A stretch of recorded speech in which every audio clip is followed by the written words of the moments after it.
How didn't you develop a hate for this country? After a certain point, say, that's enough. I'm gonna just be who I am. A lot of people in the diaspora are broke.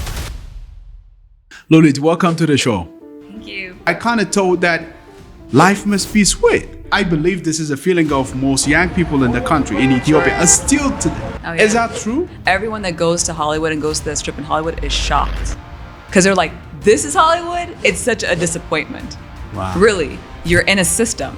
You're grinding, you know? So all day long you're grinding, all day long you're working, but what you're paying for is the basic necessity. When did you realize that you have to create that attachment to Ethiopia? I came actually to help one of my best friends got married. He said, why don't you come? I'm gonna give you $100 million to manage a woman-only business fund. Okay, I don't know how to run a business, but maybe I'm an accountant, or maybe I went to school in accounting. But my friend, he's a really good business leader. He knows how to talk, right? Okay, let's partner and let's figure something out together. To me, the question really isn't, is Africa rising? Africa has been rising. The three things is, how much is it rising? How fast is it rising? And who's benefiting from it? We have this limiting belief in Ethiopia. She has it all. She was born in the US. It's better to have never had privilege than to have privilege and lost privilege. That's why they say it's better to have never been rich than to have lose your wealth. There is no limitation. The only limitation is the one that we tell ourselves. The most successful people failed the most. That's just a fact. If you think you're rich, you're gonna be rich. If you're lazy, you're poor, people are not gonna wanna speak to you, people don't wanna talk to you, maybe you're depressing them. What are the 5 skills people should focus on, especially young people?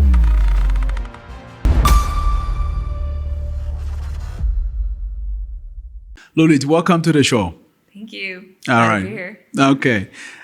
So to begin with, I just want to know how your childhood was, and tell me about your life as a child in the U.S. Oh, wow. How much time do you have? Don't even have a watch. So raised in the U.S. All right.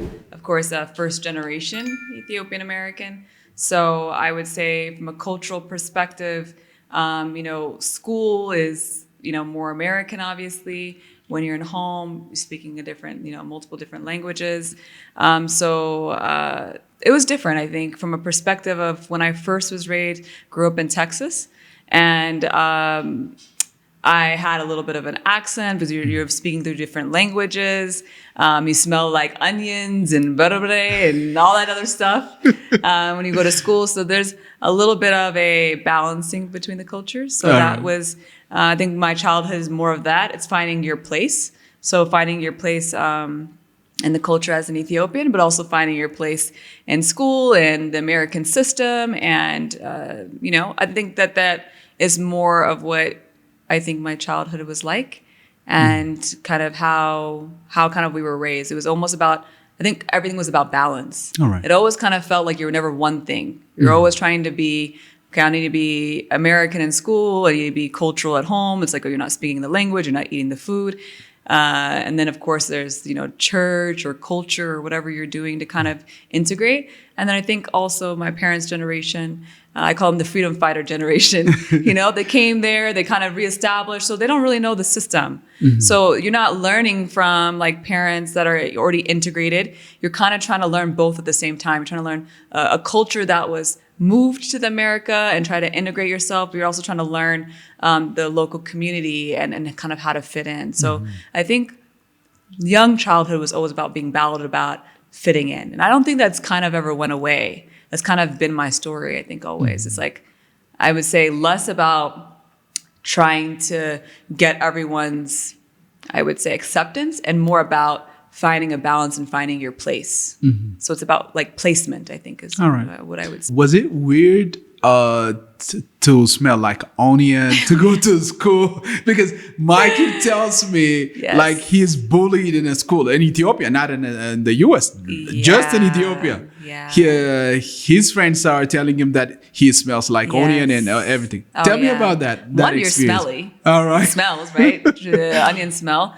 But another thing is when in the inner city Dallas, it was more mixed. So you had Black, Chinese, Indian, all types of races and cultures, and different economic classes too. But when we moved to another neighborhood, it was predominantly white American. So that's really where I went into a full culture shock.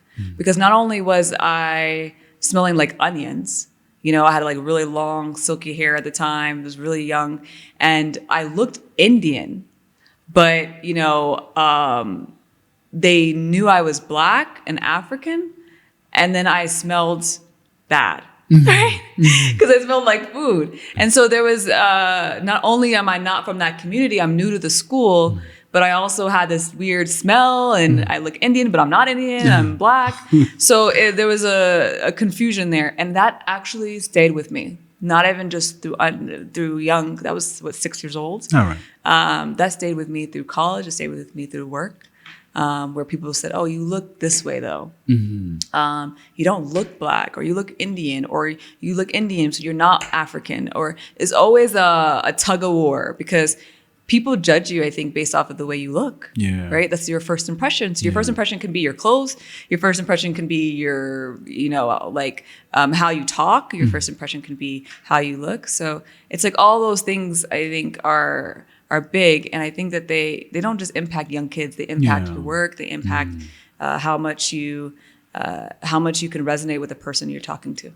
I mean, I know you as a person. You love Ethiopia. You love everything about Ethiopia, the food, the culture, and all those things. But learning from what you've told me right now about your childhood, these are the things. Everything about Ethiopia or our food is what made you think that Ethiopia is not cool. Or it would make some kids think that Ethiopia is not cool because you're smelling a certain way and people are feeling a certain way about whatever you are having in there. How didn't you develop a hate for this country? I don't know. I guess so it's not just the fact that I smell, but it's also the food is good. I always love the food. All right. But also, I think I didn't really care about bullying. Honestly, I cared about it, meaning I want to fit in. So it was hard, like making friends, and you know, you're the first, you know, Black person, first foreign-looking person at all. Like Indian, there wasn't Indians, there wasn't Asian, anyone. So from that perspective, there's a culture shock and there's like a loneliness. So what ends up happening is you kind of learn to kind of be comfortable in your own skin. Because it's like either I'm going to shrink or I'm going to raise myself up, and I'm going to be confident in myself. I'm going to be confident in my pride. I'm confident for who I am. So I went through a search of myself very young, I think. Of course, you're constantly always learning yourself. But I went through that search young because it's like, you're only going to get bullied more. Right? So if you're not confident in who you are and you don't like, after a certain point, say, that's enough, I'm going to just be who I am. So even when I come to Ethiopia, I have a really bad accent and all other stuff. So when I speak Amharic or I speak different languages, I'm always thinking about how's my accent coming out, you know? And so after a while, they said, oh, okay. After that, I just say that, I joke about it, and I move on, you know? All right. Because that's what you have to do. I'm going to sit here quietly and just be depressed about it, or I'm just going to own it. And I just think at a certain point, I learned very young that you just got to own it. So whatever the limitations are, whether someone brings it up or whether you feel a certain type of way, I'm not saying you're not going to feel it. And I'm not going to say it's not going to be a difficult obstacle, but at a certain point, you just got to own it. And I think owning it allows you to get to the next place so that it doesn't create like limitations. You know? All right. We're talking about the US and having a life in the US and a life in Ethiopia as well.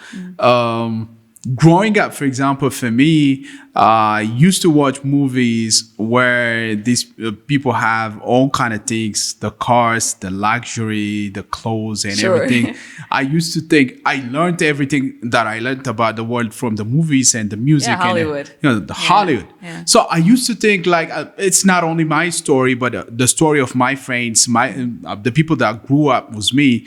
We used to think that our world where we're living, Ethiopia is not where we're supposed to be because everything is trash. Everything is not cool. Yeah, it's not Hollywood. It's not Hollywood. Yeah. So how did you learn English? I learned English watching a movie. Yeah. I learned English listening to music. Right. Because we told... Not in school. Not in school. Yeah. We didn't have that kind of school. I mean... the facilities, everything, the infrastructure was not there. So there was the chance for us to get that opportunity to learn English. But the movies taught us, myself and my friends will learn the English that way. And I kind of understood, I kind of thought that life must be sweet because Hollywood portrays life in that way. And I thought every luxury, every comfort should be in the US. And I believe this is a feeling of most young people in the country, in Ethiopia, still today. Oh, yeah. Is that true? I mean, how many people, I don't know how many people of your audience has been to LA and actually seen Hollywood. Everyone that goes to Hollywood and goes to the Strip in Hollywood is shocked. Because they're like, this is Hollywood? It's such a disappointment. Wow. Really. Wow. It really is a disappointment. I think that you have to see it to believe it. But then you really understand how things are crafted. So you're saying, hey, I learned English, I learned the culture. So at the end of the day, it is culture, right? It's teaching culture. And I think that just as much as maybe 10, 15, 20 years ago, you're learning English from Hollywood, we're still learning from Hollywood today. Wow. Hollywood is still teaching culture today. News is teaching culture today. This podcast is teaching culture, right? The conversation is really the place in which you learn, right? Where are you having those conversations? Is it through news? Is it through newspapers, audio, podcast, video, YouTube? Obviously, we know that in the diaspora, YouTube is a big, funnel for information. But how is your information being curated? What things are you listening to? And then now you have a whole other system because not only is that Hollywood is pumping out videos, but now they're taking those algorithms through technology and actually curating what they want you to watch too, which is of course studying your data on your phone, what things you look at. If I Google Abraham today and I'm looking at all of his videos, then guess what? It's going to show me more videos that other people who are watching Abraham, right? So it's the same thing. So those things are happening much more now because of the technology, but also we have to be very thoughtful about what information we're consuming and be responsible of that consumption and also responsible what we put out there too, this idea that we just record and just whatever lives for today and it's gone tomorrow is not true. Everything that we're putting out there, all the data we're putting out there, financial, technology, our conversations, how that's being read by, AI and generative AI and what that's doing, what it's doing in the entertainment business, taking your audio voice and then changing that. Of course, we know that with deep fakes, fake videos, fake audio, and not just the innovation, but also the disruption it can create. I think that comes with a huge responsibility. But I think that when we look at the outside, we look at Hollywood, I mean, I tell people every day, I just say, if you think it's like that, you're missing something massively. And I can tell you that because I grew up in it, I've seen it, and there's a huge opportunity that's happening in Africa and the developing world and all over the world. I'm not saying that there's not progress happening in the US too, of course there is, but I just think that it's a very limited belief. And I think that was programmed through culture, and not just Hollywood, just movies, but also video and audio. And of course that's expanding now with the podcasts and the YouTube and social media. So no, it's not all glitz and glam. It's a movie. There's a script. There's a creative director, right? There's a person who comes in and styles and dresses everyone. It's a show. I mean, right? It's a show. I know, I understand, but everyone that is coming from the US, it may not be from Hollywood. It could be one of the sets from the US to Ethiopia. Yeah. They portray whatever is in the US as big, as something expensive. So the young person who's watching this person displaying whatever he's displaying want to have that glamour, want to have that experience in life. A lot of people in the diaspora are broke. That's a fact. Tell me about that. You're in a system. You're grinding. You're working all day long. Most people are working 2, 3, 4 jobs just to pay the basic bills.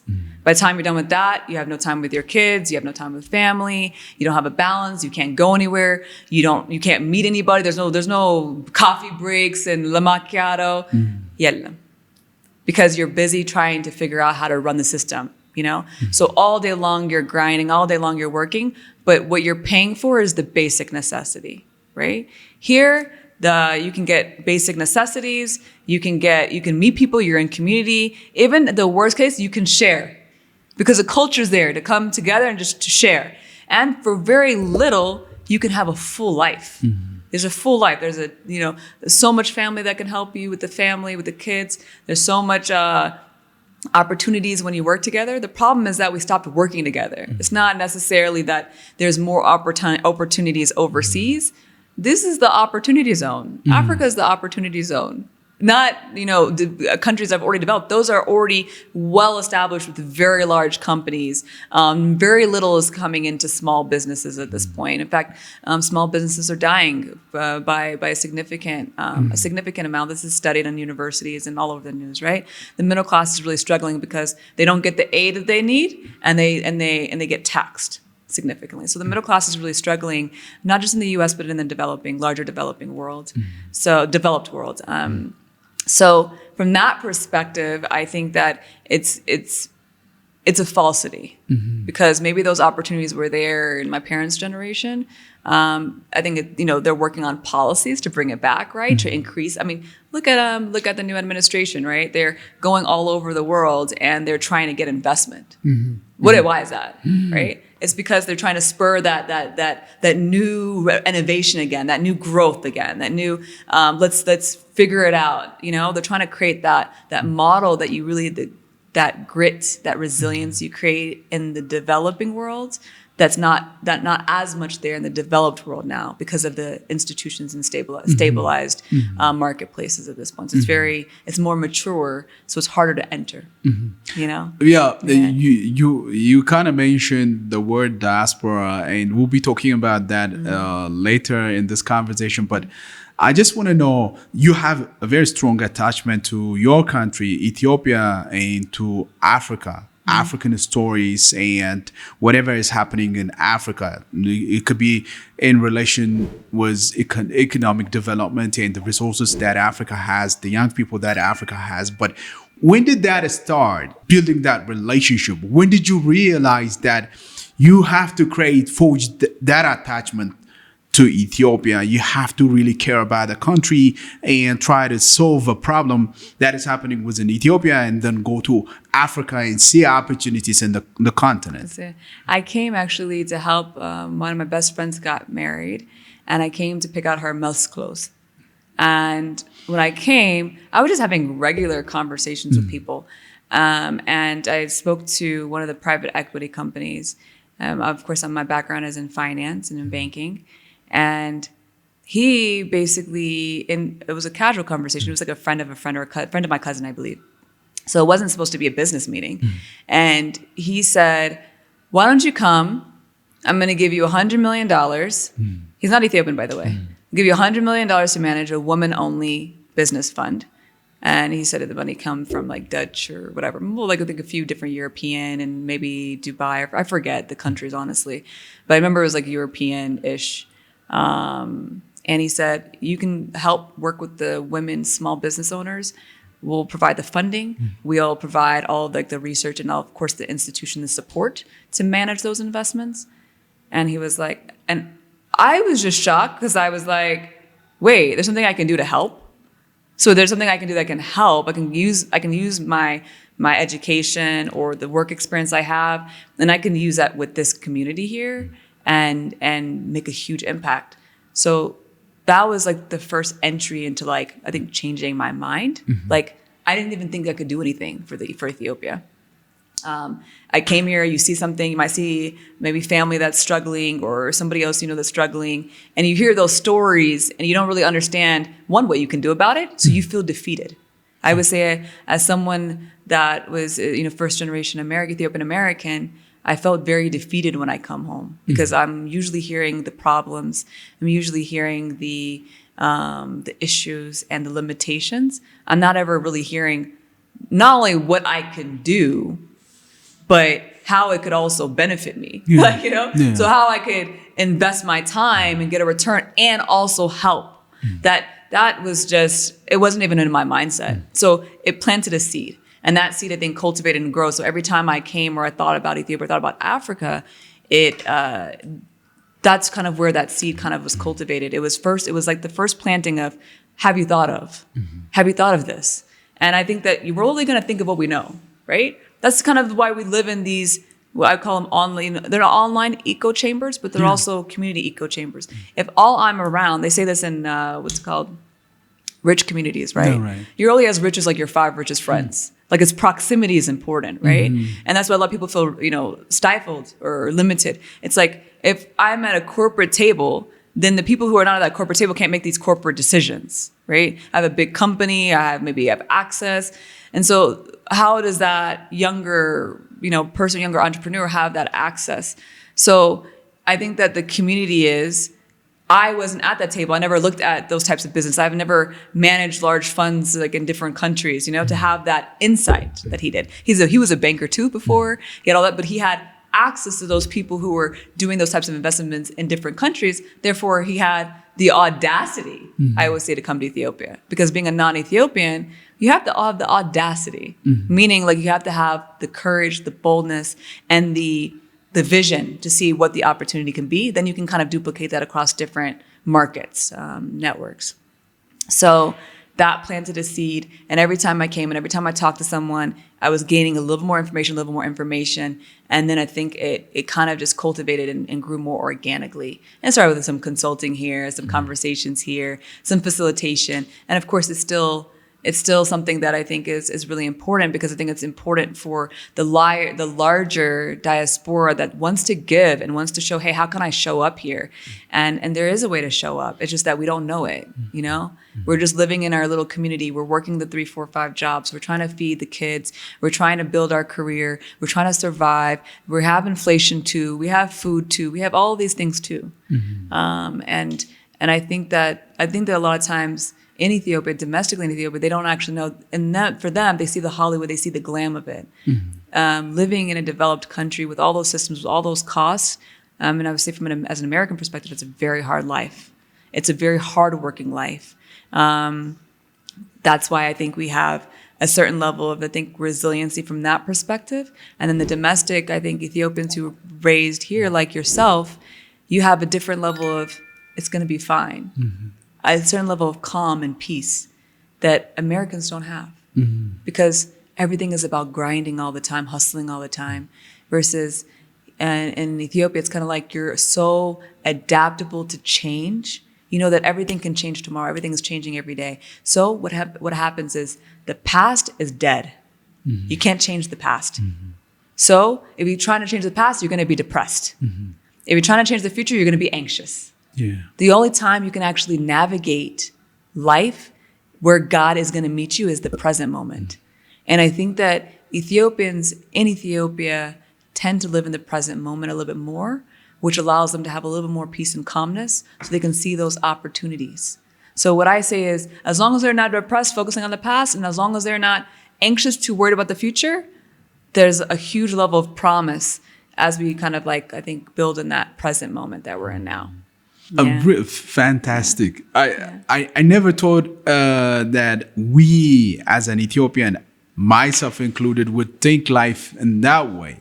I know the grind that is happening in the West and the developed world, but there is this gloomy idea of thinking of Ethiopia and thinking that we're not having whatever we want to have in life. It could be maybe because of perception that we're not having the car that we want, we're not living in the house that we want, and all those kind of things makes you think that you're living with a life which is subservient, which is less, and you need to... But that's what it's there for, right? That's called programming. Yeah. It's like if I look at this social media and this influencer say, oh, my life is this great. I'm taking that example and I'm saying, okay, because my life doesn't mirror this person, my life isn't great. Do you know what happens with that influencer outside of that camera or that car and that camera and that house? More than likely depression, maybe anxiety, maybe stress, maybe health reasons, right? We never know what's behind the camera, when the camera turns off, I don't think that we should never be looking outside of ourselves as an example. We should identify like our own strength, our own power, and operate in our own gift. That's all we can control. And to me, the question really isn't, is Africa rising? Africa has been rising. There's like 3 things, I would probably say 3 things, I think, that is the questions. It's not about whether Africa is rising or not. The three things is how much is it rising? Mm-hmm. How fast is it rising? And who's benefiting from it? Right? Mm-hmm. That's it. Like the question isn't there. The question is only there. The reason why this is even a debate is because of the programming of social media, the programming of news and information. Because if you look at where China or India were 10, 20, 30, 40 years ago, right? That was before AI. That was before all this modern technology, right? It might have taken them 20, 30 years to grow, a strategic vision and grow in that direction. It's not going to take Africa more than 5 more years to be in a place where it's unrecognizable.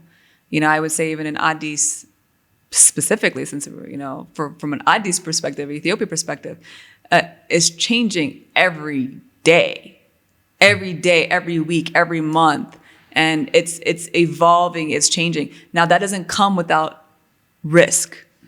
There is no growth in risk, right? Just like if you buy a stock in the stock market, right? You're taking a risk. They'll literally ask you, what is your risk tolerance? Which means how much risk would you like to consume? Do you want a low risk, a medium risk, a high risk? But there's no such thing as zero risk. So in order for evolution to happen, development to happen, change to happen, it has a risk. There's a cost to it. There's a sacrifice to it. It's not a modern thing. It was a kingdom thing, right? Every kingdom rise and fell by what risks they took and how much that impacted the general population, So going back to that third item, as far as how much is it rising, how fast is it rising, and who's benefiting from it that's the question, I think. That's the pillar piece right now is who's benefiting from the rise, right? It's like, I would say, for Ethiopians living abroad, what I'll say is they'll say, oh, not right now, or this is not the right place, or this is not the right investment. Oh, we're not sure about Africa. Africa's still kind of like figuring out its institutions. All those are true, right? Mm-hmm. Everything's got to start somewhere, right? Everything is in its infancy, but where did the people get rich from? Where do people really grow from? Where do these populations grow? They grow from like the start. Like when you're building something scratch from new, you can shape it, you can mold it, you can be you can be at the table where you can draft the future. Mm-hmm. Don't you want to be there? You want to wait till the future's already drafted, you want to come in. It's impossible. There's no place for you anymore, right? You have to be in the struggle, right? Just like if you're in a relationship, right? You have to be there for the day in and the day out. It doesn't mean you just wake up one day and everything's perfect. You have to be there for the obstacles, for the hurdles, for the ups and downs. And that's kind of what allows you to, 1, create the resiliency, 2, create the experience and the knowledge, but 3, be able to create the success. You have to be able to create the success. You don't just jump from 0 to 100, Yeah. So now it's about, how do you mobilize? How do you share your resources? And how do you ensure from the rural farmer to the market seller that's exporting internationally, that's building large trade agreements? How is that entire chain, that entire value chain, who is that benefiting? And that's the ultimate question here. It's not really about whether Africa is going to be the investment horizon. It's been studied in Harvard. It's been studied in Wharton 5-10 years ago. They know the population is growing. Ethiopia and Nigeria, top 5-10 countries, fastest growing population. We know fastest growing population follows GDP growth. I mean, these are not like, they've been studied. There's case studies. They've been mirrored over and over again. So it's not really a question. It's just about, it's happening really quickly. It's happening really fast, and it's happening, I would say, exponentially. All right. So it's like, how do you get in while you can still compete? How do you get in and say, okay, I don't know how to run a business, but maybe I'm an accountant, or maybe I went to school in accounting, but my friend, he's a really good business leader. He knows how to talk, right? Okay, let's partner and let's figure something out together. But you're not gonna always sit there and for the young people, for the young people here in Ethiopia or in Africa, what I would say is find your community of people and fill in the gaps for one another, right? Don't wait for someone to come and give you an investment or give you a grant. Grants or whatever it is work with each other, work as a unit, right? When my parents' generation, when they came to the US, they had to build their businesses, right? So it might have taken them 10 people to open up one store. Then the second store, 5 people. The third store, 3 people. The last one, you are a boss, right? Yeah. That's how it works. And that works for the Chinese, the Vietnamese, whatever diaspora that you see, including the Israeli, everywhere.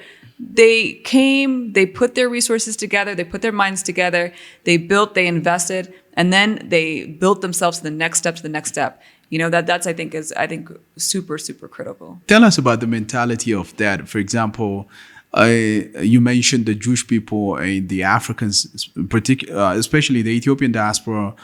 We know we work together, but not as much as we need to. But the culture in the other way, for example, for the Jewish people is not the same. So reflect on that. I like to use it just like kind of like as an example, right? All right. We'll talk about the diaspora, like the word in itself. All right. Diaspora means dispersed. Another word would be that maybe broken, broken apart, fragmented, is what that word is like really hinting towards. If you look at the Israeli community, they don't really even use the diaspora. They don't use that word really. They just say the Jewish community. And why that is because fragmentation or broken, right? We're broken and we're spread apart means you're not connected. We don't have a choice to be connected. Yeah. We're connected, right? But if we like it or not through death or health, sickness and what do we call sickness and what is the? Sickness and health, right? Yeah. This is a connection, a commitment. We don't have a choice. And even if we had the choice, we would not choose differently. We would choose to be connected, right?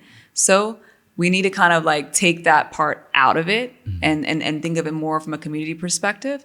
And I think work together in that perspective. I think that's like a fundamental piece from a diaspora perspective or from a larger how we think about the community.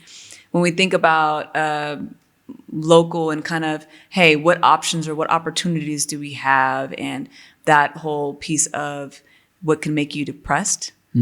Because you're not going to get a lot of depression if you feel a lot of support.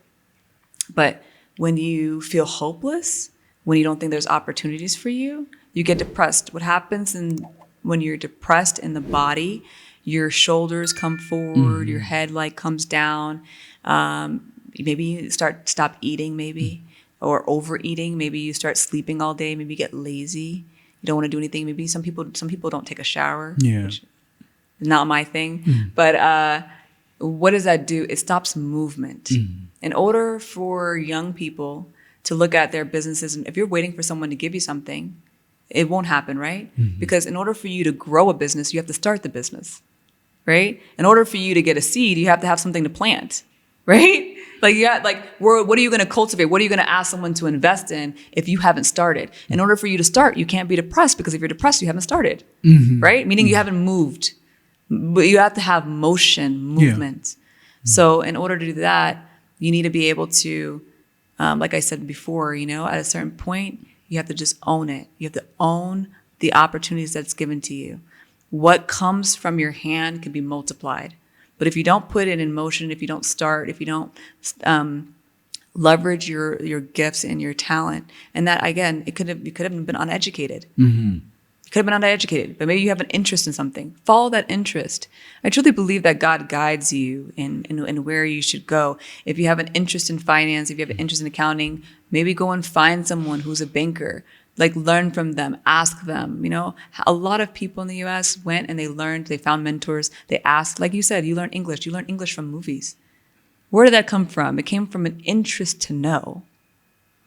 You didn't go to American school. You were in Adama. Yes. Yeah. It came from actually insecurity. I just want to make a lot of money. So I saw people having English and talk in a certain way. So you're like, hey, I need to be rich. I need to talk English. Definitely. And so I'm going to just follow, I'm going to copy what they do in the movies.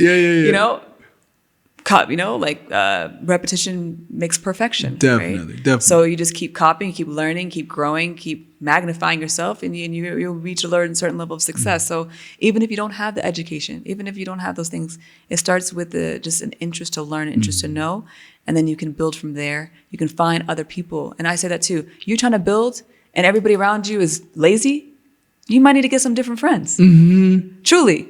You might need to get some different family members you hang out with. Or maybe you're not hanging out with no family for a while because you need to get your mind right. This is a very important thing. You have to get your mind and your heart in the right place, because the second you become hopeless or depressed or you feel limited, you can't move in that space. It stops the motion, means you don't start, means you can't grow. And no one's going to invest in someone who hasn't started. Yeah, definitely.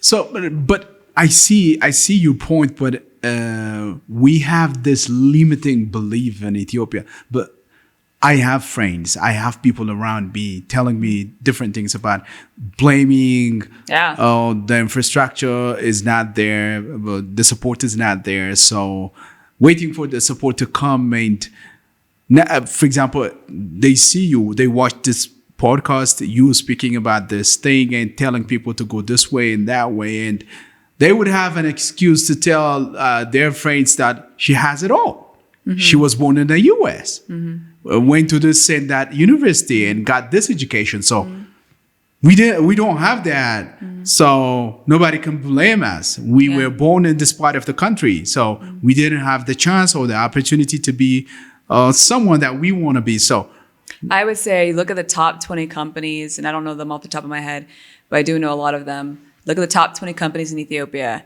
and then you identify whether they went to the U.S. and got their education and came back here and built that company. The answer, probably 9 times out of 10, is no. They're poor. They were farmers, low rural farmers. They're usually the first generation of wealth. Most of the bigger companies in Ethiopia, the ones who have expanded, the ones who are, doing very large export, there's ones that have not. But if you go to the largest ones, 9 times out of 10, you'll find a very humble beginning story. So that is what I would challenge. It's not about me and my story. Yeah. My story has its own limitations, right? Because I'm raised in a culture that says, okay, you get this education, and you go to this job, and you do this work, and then every day you're working for the next paycheck. It's a very different model. And I'm not saying that it's a bad model. It's just a different model. It's not an entrepreneurial model, right? And so I think that there is privilege in education. There is privilege in finance and money. No doubt about it. However, sometimes also privilege can breed weakness. Privilege can also breed limitation, because once you have that privilege, you don't want to lose that privilege, right? Yes. It's better to have never had privilege than to have privilege and lost privilege. That's why they say it's better to have never been rich than to have lose your wealth, right? So there is a humble beginning story that I think is more of the norm than it is the exception. Yeah. And I wouldn't even just say that in Ethiopia. I would say that all over Africa, including the U.S. and every place, most of the big businessmen I see have very humble beginnings. Now, are there people who, they were rich? Yes. But that's 3rd, 4th, 5th generation, right? We're not there yet. We'll build those generations of wealth, but we're still in that first generation of wealth, that even the family office model or the family model here, the father of that family model business is still running the company, right? The kids are learning, they're working, but that model, we're still in the first generation. We're not fully out of that first generation of wealth yet. So there is no limitation. The only limitation is the one that we tell ourselves, right? My story is not anybody else's story. Everybody's story is their own unique story. Yeah. So it's like, what do you do with your story? You know what I mean? And I think that's what I said when I said, so what? I've got to own it. That's not my story. That's every single person. Whatever it is, no matter how bad the story. And I've heard some really tough, very tough situations, not just about money, but also abuse and a number of things, right? A lot of our generation is being built in conflict, not just here, anywhere in the world right now. There's a lot of conflict. There's a lot of turmoil. There's a lot of broken families. There's a lot of things that we're struggling through as a modern global generation. In that aspect, it still has to be, so what? Where do I go from here? Am I going to move forward? Am I going to use, what I have and figure out how to move forward, and how I'm going to have to pick myself up? Because at the end of the day, I have to love myself. I have to fight for myself, because I can't expect somebody else to fight for me when I won't fight for me. Right? Absolutely. You got to love yourself first to ask somebody else to love you. And I think that's kind of, it's a hard thing. We all struggle with it. I'm not saying this like, I figured it all out. This is an individual journey. It's an individual. So I think it's more of a spiritual one, but it is an individual journey that we have to work on, and we struggle with it. It could be every day, every minute, or every hour of the day where we have to talk to ourselves. Sometimes you got to look in the mirror and say, "Hey, you're smart. You did this. You've done this before, or you've been through worse. You can do it." almost talking to ourselves like crazy people. Yeah. Right. Definitely. And you know what? I think we all just got to be a little bit crazy sometimes. We've got to like be a little bit bold. We have to stop being so perfect, and especially even in Ethiopia, stop being so conservative with the way we do things, and everything has to be a certain way. We have to kind of break through those norms so that we can expand and evolve. You can't be the same version you were yesterday. Every day you got to renew yourself, you know, and transform. Yeah, and adjust, right? Yeah. Adjustment is important. Yeah. So yes, I agree with everything that you said, because I mean, we don't have a future if we don't adjust ourselves to that and live accordingly. But we're still talking about young people. These young people are our future. Ethiopia believes, Africa believes, and whenever a Western media or anyone from the other world talks about Africa, the first thing that comes to their mind is the continent of young people. So you have the chance to work with some of these young people in Ethiopia. So I just want to know about that journey, how it defined the attitude and the understanding you have of young people, and what are your plans towards that? Making sure that young people are actually treated or guided in the right way. And tell me about that. Yeah, I think it's like, it's a balance. You know, I call them, like, you know, my parents used to call them the freedom fighters, you know, always turmoil, always chaos, always fighting. Why? Because that was their generation. They always were struggling for everything, right? Always fighting for everything. And so it's kind of hard to kind of pull that out of them. That's their generation, right? That's why you have the baby boomer, millennial, Gen Z. We all come with a different level of understanding. And I think that bridging the generations are really important, but the young people need the baby boomers, the millennials. They need that understanding of what came before them to kind of inform kind of, where we are now. However, it doesn't mean that that's going to be something that's going to be repeatable, right? It's not like what happened in the past is going to constantly repeat. History repeats itself like in a cycle, in specific themes maybe. But in general, we can kind of break out of a cycle as well. You know, it's really up to us to make that decision. So I think in the Great Rift Valley, the Innovation Summit we did, I think that like what I really saw is the passion, the hope, the resiliency. No one's going and teaching them. They're going online. They're using OpenAI. They're using open source. They're learning the code. They're building their knowledge. They're watching the YouTube videos. It's all free knowledge, free education. They're built their knowledge that way.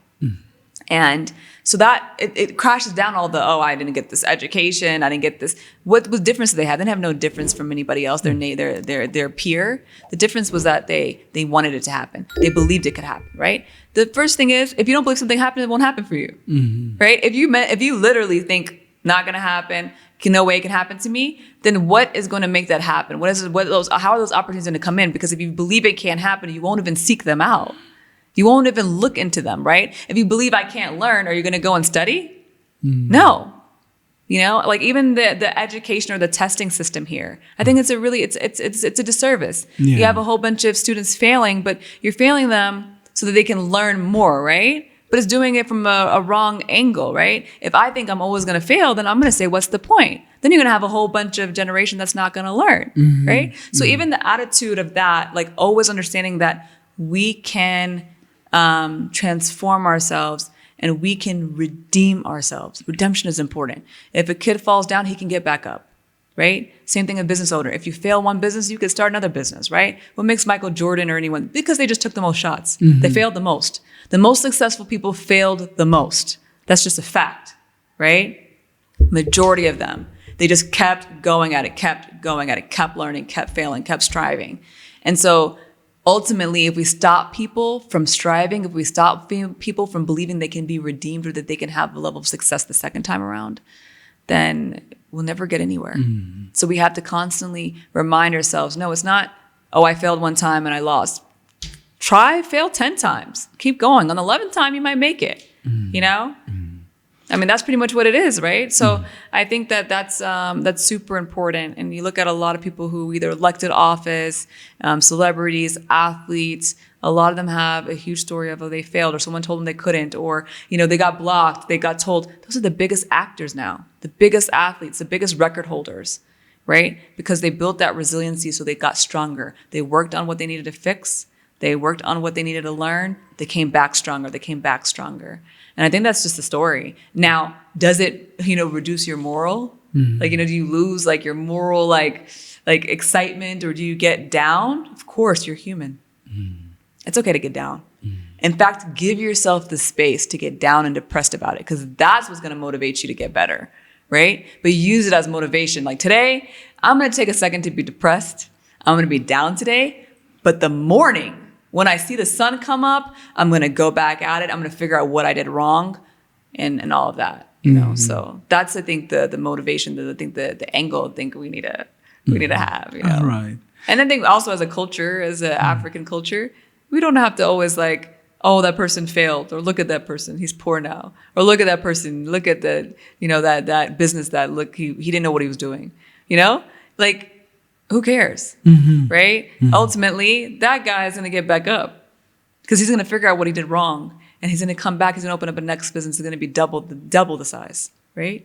Even when Steve Jobs left Apple, he learned from that experience. It was a horrible experience, losing your whole company, your whole idea. He came back and created the iPhone. Yeah. Amazing. So it's about like, now if he said, okay, you know what? They took the whole thing from me. I'm depressed. I mean, like even I think a lot of the Ethiopian community abroad story is that, right? This was taken from me. Why bother? Leave it alone. Now the feeling is understandable because it's real. It's happened in my family. I understand the feeling. But ultimately, do you stop there? It's our question. It's an individual question. Yeah. If you stop there, that's it. You stop. The story's ended. That's it. But if you don't stop there, the story is infinite. It can evolve in an infinite way. But if you stop the motion, nothing can grow. Yeah. So it's like, that's, I think, the bigger piece of it. Yeah. Sure. Yeah. So Africa comes up, and Ethiopia as well comes up in our conversations, and I see that you are really passionate about the story of Africa and the story of Ethiopia, but we're not telling it the way we should. We don't have that ability or that tendency to tell our story. Our potential is there, but nobody is there to tell about our potential. But how we think about Africa, how we think about our country, about Ethiopia is limited to what we see around us. So what do you think we should do as an African or as an Ethiopian to tell our story and to motivate the people of the continent, or the young people of the continent? And what are you doing about that? Oh, I think that's really a good question. I think storylines, as we talked about Hollywood and other things, and all the different platforms, right? Podcasts, audio, YouTube. It's like a generation that's just brainwashed. Not just new generation, but all the generations. Everyone that's consuming this information, social and other platforms. It is a huge brainwashing, and it's really, really tough. Because a lot of the news that it's not even foreign news or, specific parties. It's like all of us, the way we discuss things, If we constantly look at the negative, that's where it's going to be, and that's where it's going. And that's why the technology and the algorithm picks it up more, because negative news spreads faster. That's basically what it is. And so in order to combat that, you need to be able to tell more stories and provide more light. And also, light is contagious too.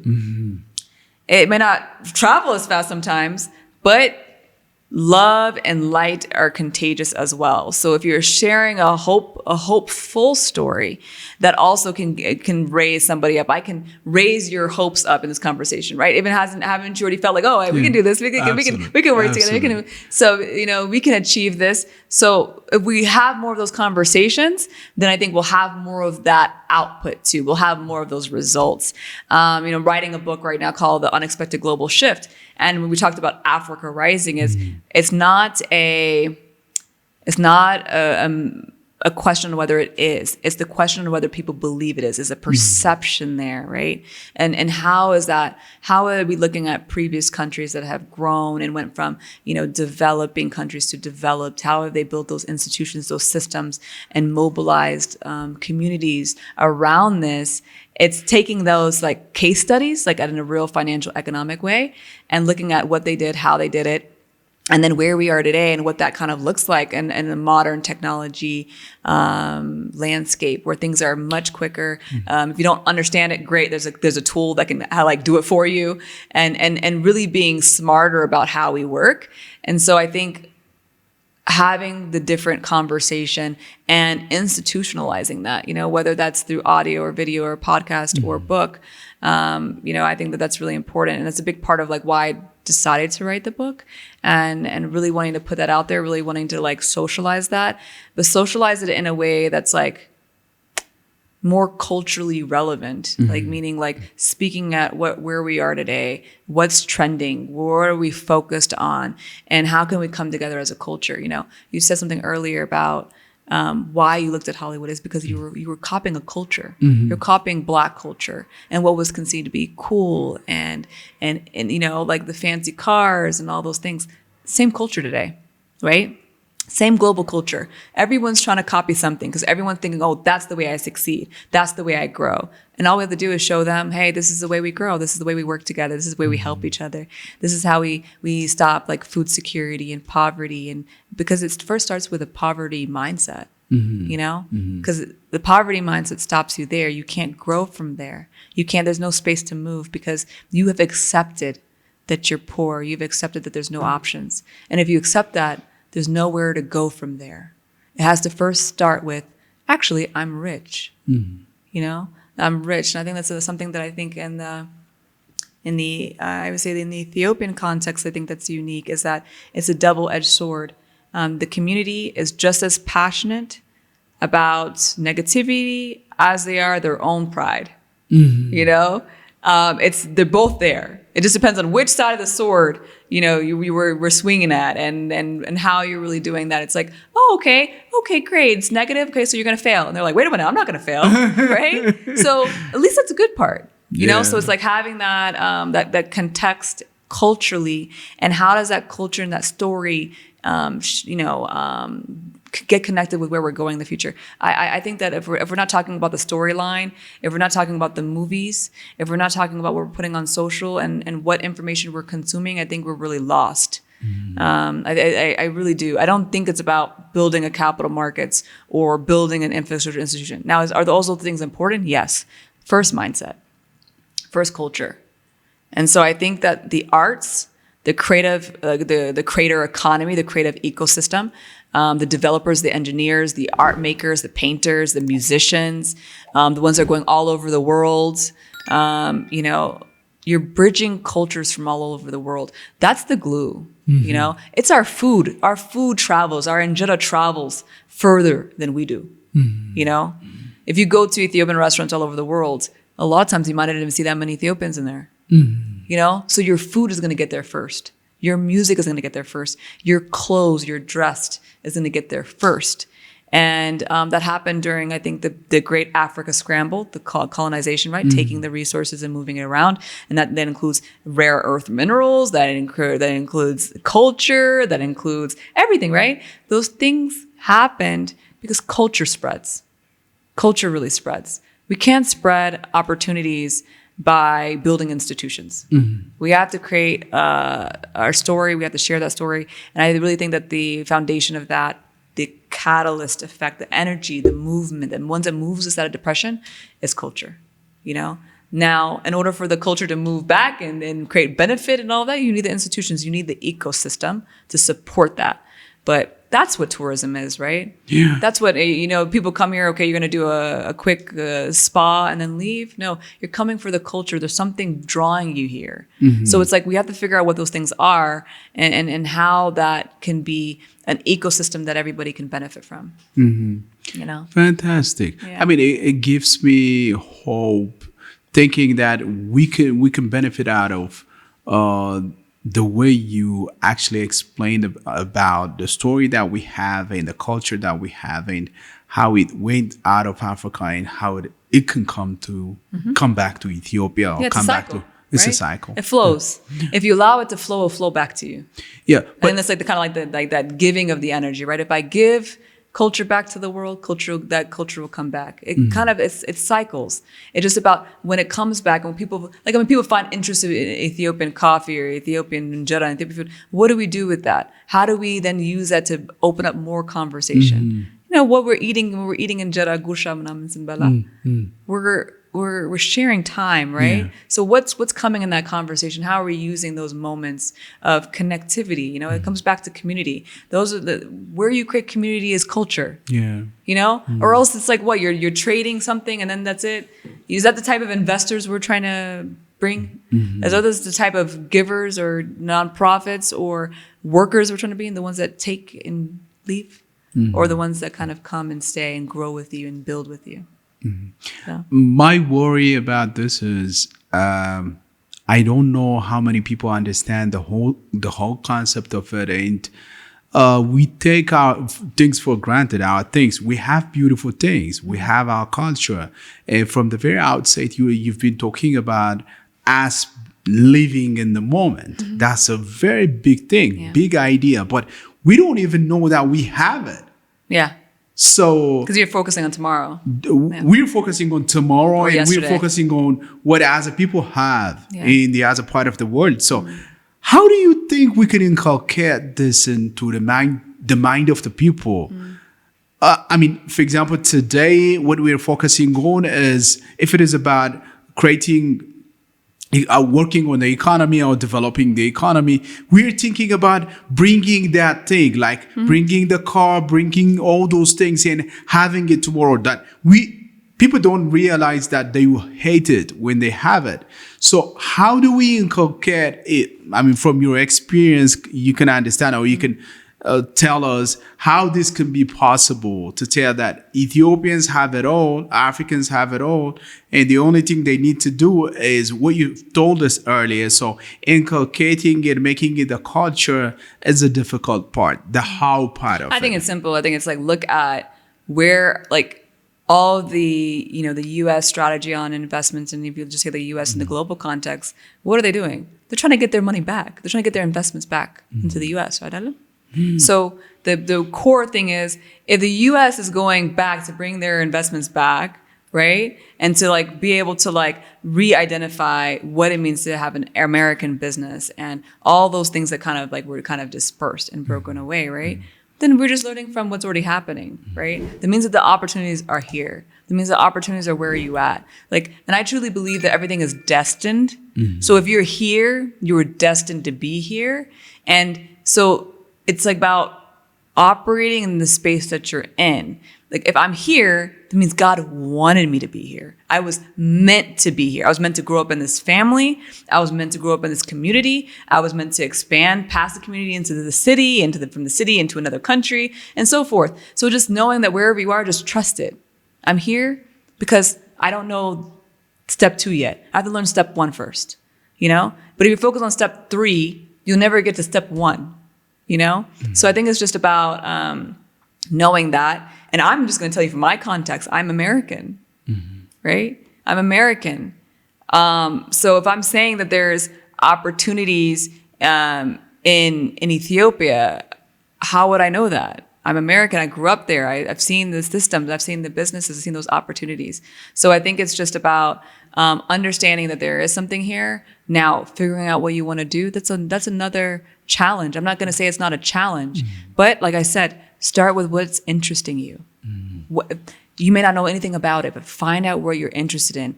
That it will guide you. Your spirit will guide you. Where you're interested is where you'll receive your success. If you have your success, you'll grow other success, and you make sure that you take your family, your friends, and all of your network with you. And that's how you can grow as a community together, forward and forward and forward. And the best economies, the best communities did that. They built themselves, then they built their brother, then they built their family, and so forth and so forth. So it's like we have to all hold each other up, support each other, build each other up. So when I feel depressed and when I feel down, I can call Abraham and say, Abraham, down today. What do you think? You're going to say, Lulite, you're great. Lulite, you're smart. Lulite, you can do it, right? And then by the time I get on that phone, I have a little bit more energy to get through that moment to get to the next day, right? Mm-hmm. And then every day is new. Every day is new. Every time that sun comes up, retrain, refigure where your brain is, where your mindset is, and try to figure out ways to build hope in yourself and build determination. Because I think that is really where the root of it is. It's not really about no options being available. That's not a truth, because people have the options. They're building companies. The country is growing. It's being developed. Look around you, right? It's there's hardship. There's difficulty. Sure. Yeah. That difficulty is going to be there, right? But what you do with that difficulty, how you rise from that difficulty, what you learn from it, and how you grow from it is our choice. And we have to make that choice every day. All right. There is this thing that is bothering me. Okay. I mean, I see people having. Tell me how you feel. No, I see people having their smartphones and watching things, having information after information after information. So I'm really worried.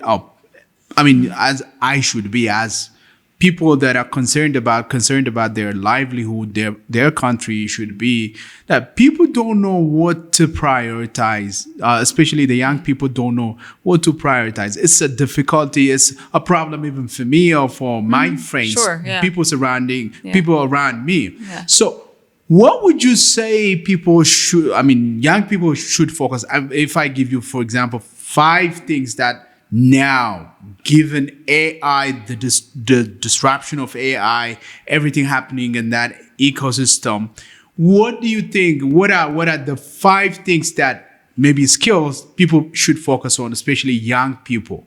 I don't want it to be like everywhere, like telling you or giving you 20 options or 10 options.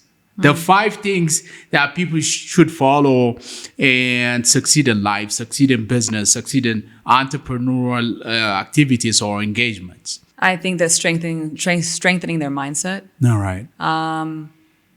Really, really strengthening their mindset. Because if you think you're rich, you're going to be rich. That's just it really is that simple. We don't think it's that simple, but it really is that simple. Because if you think you're rich, you already know you're rich. You start to embody and feel that you're rich. So you start making decisions like you're rich, right? It's an energy, and that energy in itself attracts other people who are thinking and feeling that way too. If you're lazy, you're poor, people are not going to want to speak to you. People don't want to talk to you. Maybe you're depressing them, or you're always like talking negatively. Maybe they'll talk negatively with you for a while, but then eventually they don't want to be around you too much. That's a common human trait of how we operate. So 1, mindset. I don't know if I have 5, but 2, knowledge. Knowledge is power. Learn, operate, learn from advisors, learn from mentors, watch people, see what they're doing, see what things are doing, take notes, go to YouTube, search the topic, read those topics. If you don't want to read, or if you can't read the language, go to audio, take that audio, transcribe it, and then you can translate it that way. And there's so many different things now. If you're an older generation, get a younger person to help you do it, because I don't think that you should ever stop learning. So I think that mindset is important. I think learning is really important. Health, weirdly enough. I don't think a lot of people think about this. I think you need to work out. I think you need to run. I think you need to eat well. I think you need to take care of your body, your vessel. It holds your energy level. It holds your mind. It holds your ability to function. If you're sick, you cannot operate at full capacity. So taking care of your health, understanding your stress level, understanding whatever you need to do to kind of like operate in your best ability for your health is really important. Prioritizing that. So mindset. I already forgot my second one was knowledge. Knowledge. Mindset, knowledge. And then health as a third one. 4th, I think it's back to gifting. What are you gifted in? Now, if you say, I remember when people used to ask me this, and I used to be so irritated. What am I good at? Really? I don't know. I'm good at learning. I'm good at trying to work out problems. I'm good at, figuring things out. Yeah. I'll work hard. I mean, I don't know what to tell you when people say, "Oh, what are you good at?" It's like it already makes me feel a little bit anxious or uncomfortable. Yeah. So when I say gifting, it goes back to what I said earlier, which is what am I interested in? You know, I was interested in finance. I was interested in how does this money or how does this source of funds, how do we use that? How do we use it to benefit others? I've also been very interested in freedom. Like I want to feel free.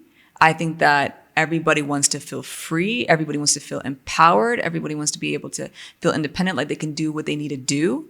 And so this sense of helping others do that, I think is just naturally I care about it. And if I see someone who's not able to or restricted, I feel like it's me and I'm trying to figure out how to unrestrict them.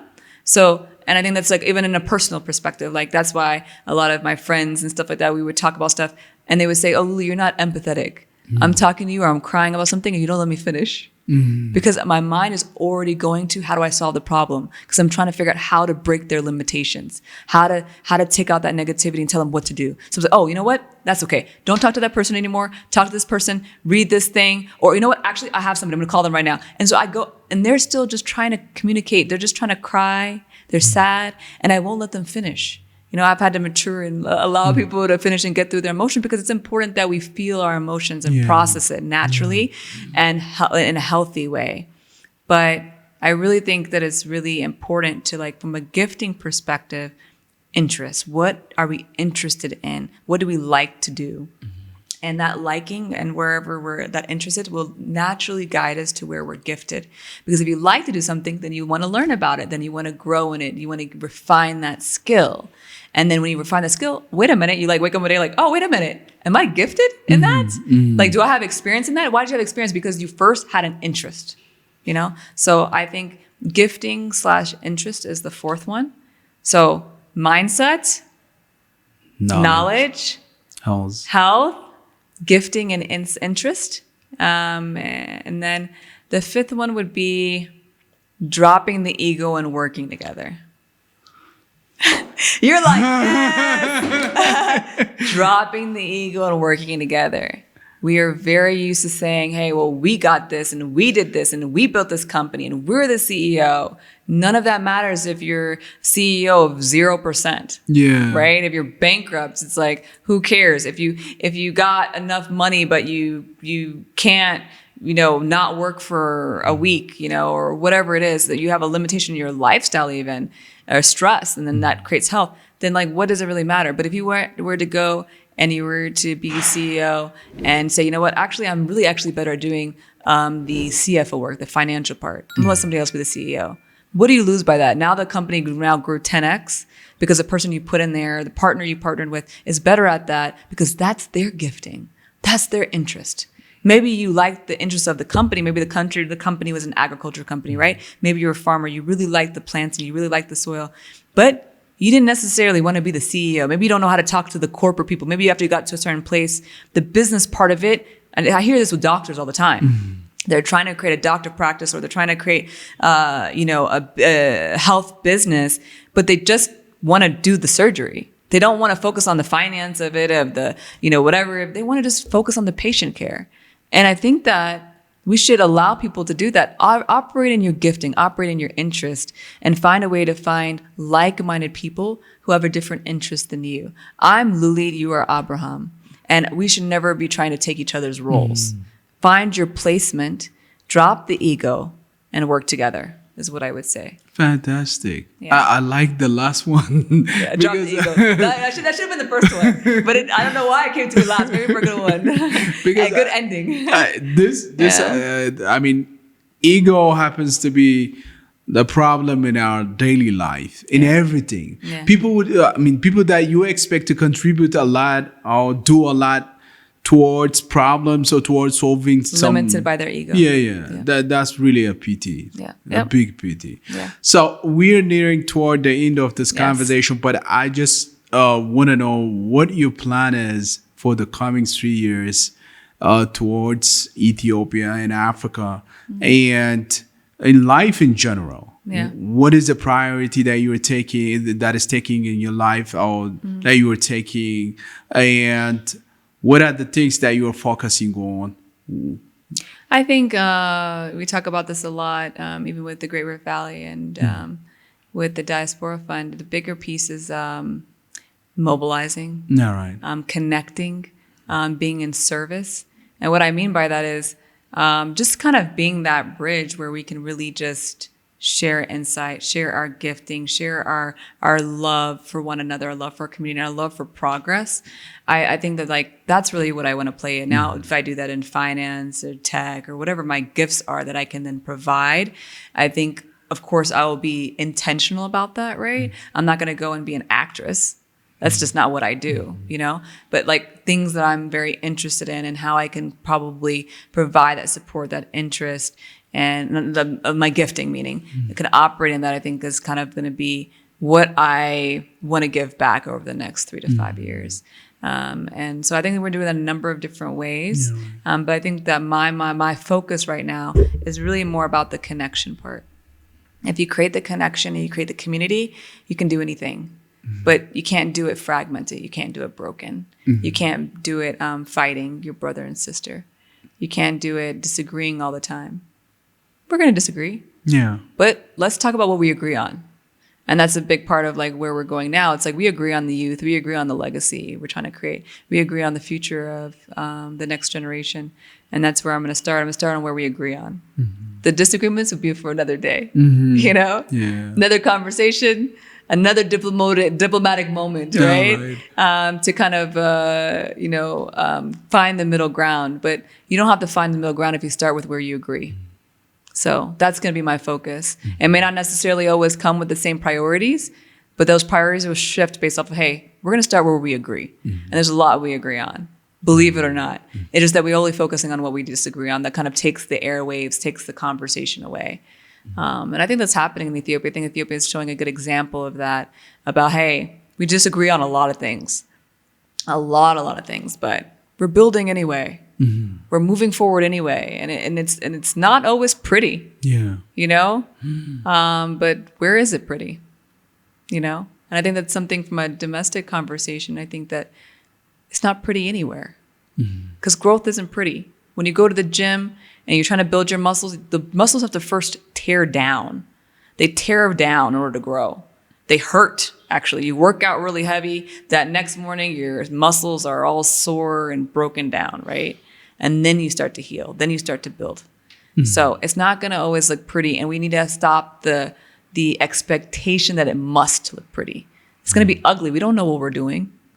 We're building new markets. We're building new systems, new institutions. How can we say, oh, yeah, it doesn't work like this developed country's institution? Of course not. It hasn't been built yet. Yeah. You know, it's not been 100 years of that institution. It's been 1 year of an institution and a document, a piece of paper. Now we got to take that piece of paper and we got to make it a reality first. And we don't know what that reality is going to be with us until we're in it. Yes. You know? Well, how do you know what the markets is going to do? We haven't started the market yet. You know, so we don't have to be a fortune teller. Yes. We don't have to be a prophet, right? We just have to operate and move and trust.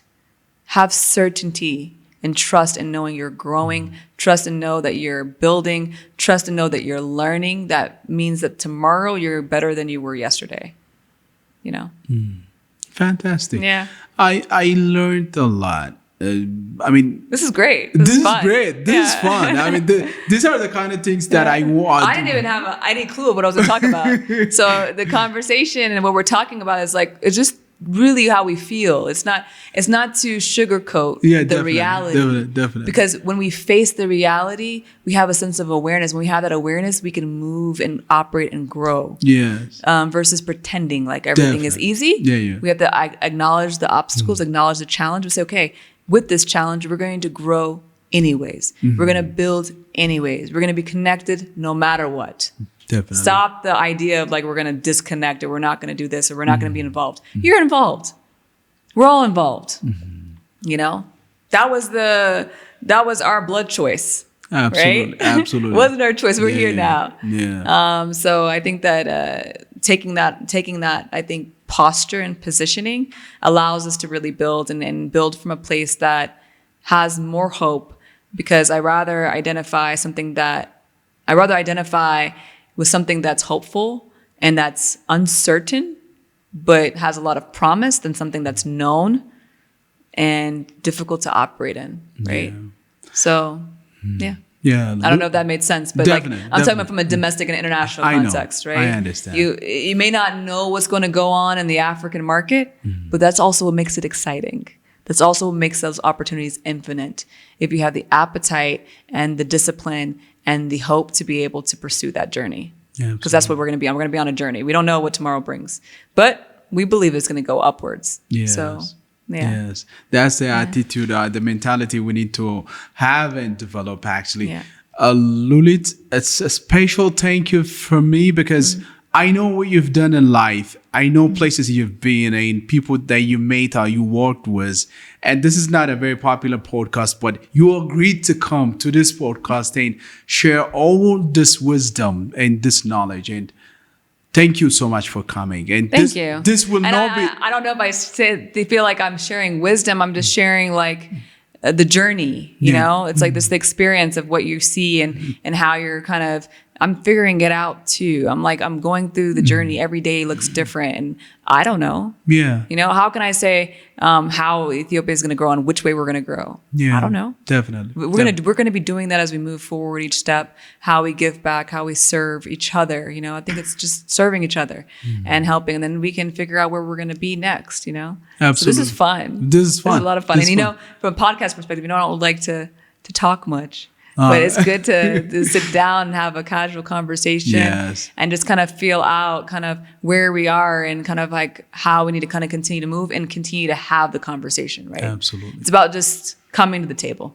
Definitely. So thank you for the opportunity to do that. And this will not be the last one, but this is the first one. First one. Definitely. Next one, I'll be more formal. I'm going to come with my five points in advance. You're going to give me notes next time. I'm not going to do that. I promise you. That's why I kept going back through those numbers, because I was like, I don't know if I remember my own numbers. that makes it natural. Yeah. So I like it. I like it the way it is. So thank you so much. Thank you. Thank you for having me. Thank you so much. Okay. Thank you so much.